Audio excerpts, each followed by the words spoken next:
经过那几日的沧桑，我这张脸啊老了10岁。娘娘，您不用担心，人家都说了，这黄瓜片啊最管用啦。唉，遥远的从前，我对我的这张脸也是很在乎的。没了颜值，哪儿来的妞啊？一想到齐胜我就生气，非要把我关在那个破帐篷里那么久。绿丽，你知道我在里面过的那是什么日子吗？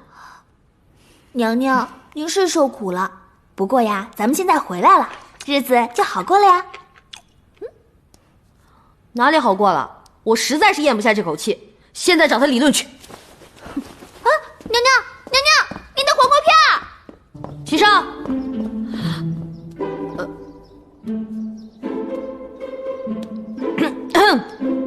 我来了。朕知道了。哈哈，你倒挺会享受的啊！我劝你啊，还是先让这2位美女下去吧。接下来我要说的话，恐怕让外人听见，会有损您的龙颜。不要紧，你说的话，这里除了朕，没有第3个人能听见。那我可说了啊，你把我整得人不人鬼不鬼的，关在那个破帐篷里待了那么久，你自己却在这逍遥自在啊！朕在江北时，肩和胳膊都受了伤，这是太医吩咐的，请按摩师为之按摩康健。哪个男人去洗头房不是说自己去洗头的？去按摩院不是说自己去按摩的？啊？那你认为该是如何？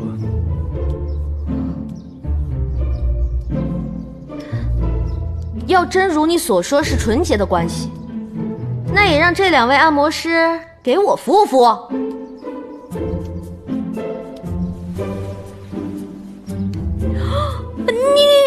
你还摸人家小手？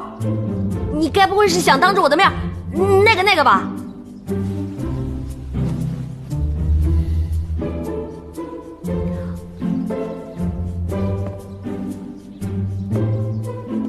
啊！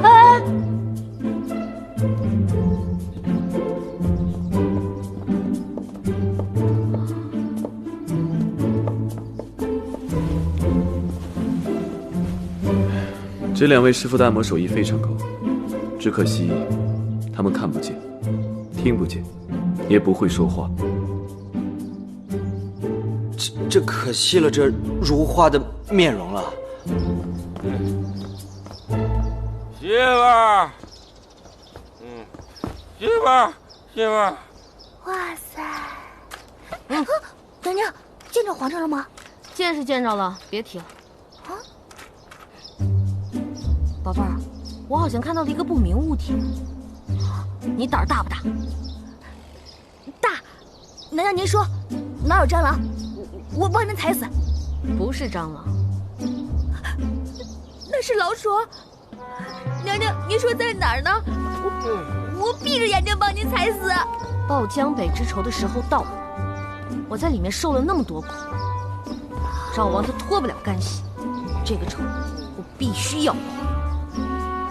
娘娘，你说怎么办？绿蝶，给我找根棍子来。娘娘，我胆小。你不是特别讨厌僵尸吗？现在我们就把他当成僵尸，反正他们俩是夫妻，差不了多少。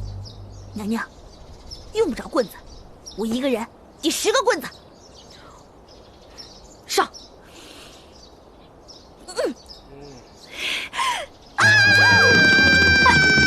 哎呦我去！偷袭你这么大声！哎呦，绿丽！哎呦，哎呀！你打我干嘛，绿丽？别打了，别打了！别打了！我找我媳妇儿，你打我干嘛？我招谁惹谁了？我管你惹谁呢？说打你就打你！手下留人！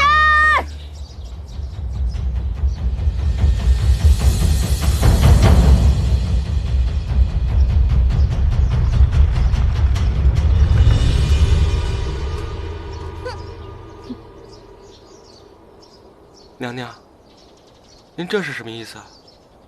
没什么意思，就是看你不顺眼，揍你一顿出气。听说你在找媳妇儿，怎么回事？我自从江北回来以后，每天都醉得不省人事。突然有一天醒来，我媳妇儿就没了。他们都说，映月已经暴毙而亡，这简直是一派胡言。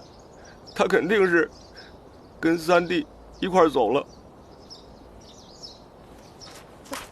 你继续说。继续说。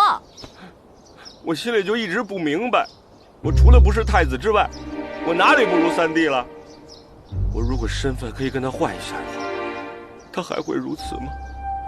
所以我就在想，在江北把你们一举拿下，除掉我所有的竞争对手，更为了我这么多年受的窝囊气报仇。果然如此。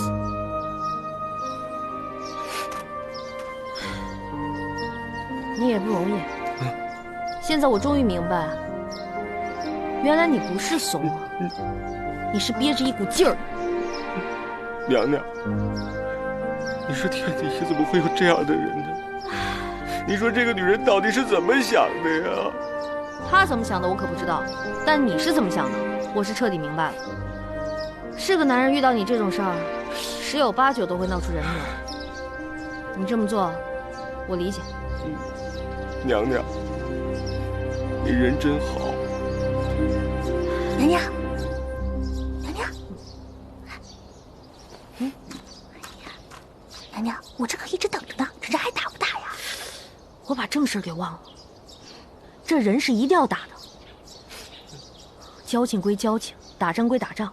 绿莲，给我狠狠的揍，一定要把江北之仇给我报回来。上！